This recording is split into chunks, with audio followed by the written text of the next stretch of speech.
গতকালকে রাত থেকে এখন অবধি এই নিউজটা টোটালি ভাইরাল। সৌদি আরবগামী এক যাত্রীর কাছে ইয়াবা পাওয়া যায় 4,000+। তো বলি কি ভাই, আপনার কি জ্বালায় নাই আপনি সৌদি আরবে আসার সময় এত ইয়াবা একসঙ্গে নিয়ে আসেন? না, যাই হোক, এই হচ্ছে একটা প্রশ্ন।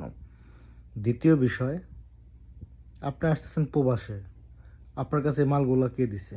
এই যে এখন যে আপনি কট খাইছেন, ক্ষতিগ্রস্ত কে হয়েছে? আপনার পরিবার আর আপনি।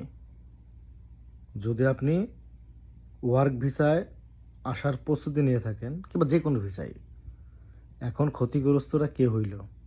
কার মাল আনতে গেছিলেন? আদৌ কি সেই বিষয়টা আপনি বলবেন? মনে হয় না।